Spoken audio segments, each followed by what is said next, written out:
states are in crisis as the pandemic drags on with no stimulus deal in sight. And for more on that, we want to bring in Yahoo Finance reporter R.T. Swaminathan. We're also joined by Louisiana State Treasurer John Schroder. R.T., I'll turn it over to you first.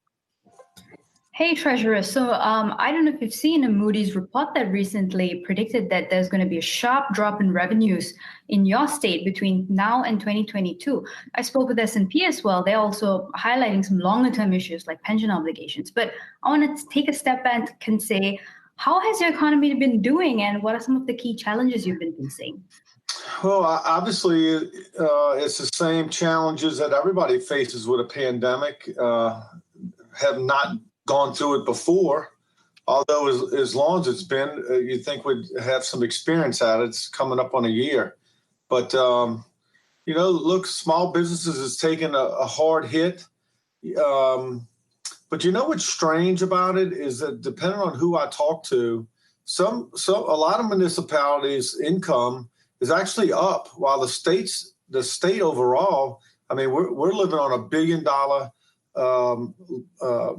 one-time money from the feds for the CARES Act that was put into the budget, that we have to somehow grow our economy to get over that amount of money. It's not going to happen. They're thinking our deficit's going to be somewhere in the $750 million range. It could be higher, it could be lower next year, but we're battling several fronts. We seem to have every hurricane ever created wants to sit on the doorsteps of Louisiana.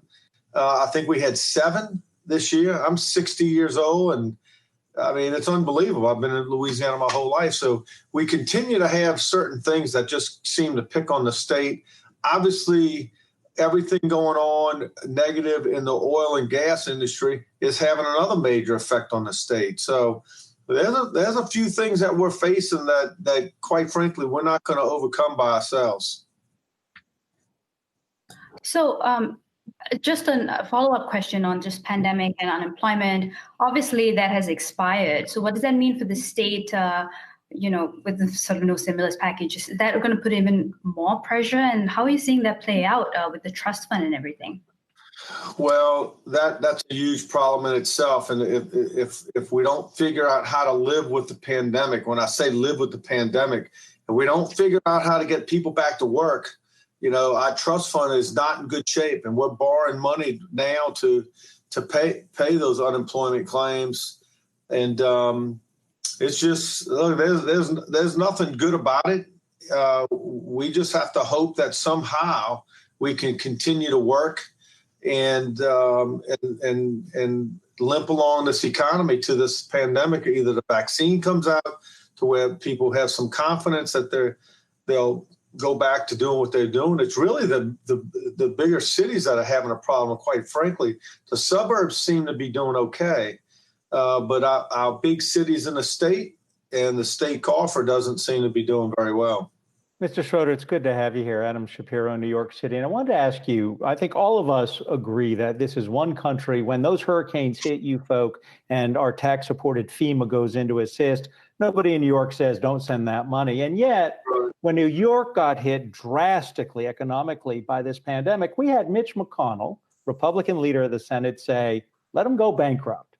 What would you say to Mitch McConnell? Because now lots of states, whether they be Democratic controlled or Republican controlled, you're a Republican. What would you say to him? Yeah, the hurricanes don't say, you know what, let's go get the Republicans today and let's go get the Democrats tomorrow, right?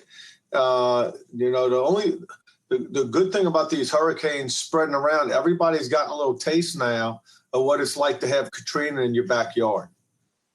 So look, I might get it. I'm a businessman and entrepreneur. Hurricanes, although bring money in from the feds, it also spurs an economy. I was just down in Calcasieu Parish in Lake Charles yesterday, and to see it in person and feel it in person is altogether different than watching politics in Washington, D.C. Mr. Schroder, when you take a look at your current situation, and you're by far, like you're saying, not the only state in this situation, but states have been forced to make really tough decisions about what they need to cut. What are some of the decisions that you've already been forced to make or that you might be on the verge of making if you don't get help soon? Well, Sienna, that's a good question. And it's a debate that I often have here. I served on the budget committee for 10 years before I became state treasurer. We haven't had to do a lot because the federal government came in and bailed us out. And it continues. Louisiana has continued to be able to sort of sidestep fixing something because the federal government's so willing to come in and help. And at some point in time, that has to stop. I mean, we had a committee today on our bond commission, and, you know, our debt's rising, our debt per capita is rising while we're losing population. But because of stimulus packages, we're able to survive and not be forced to look at our spending problems.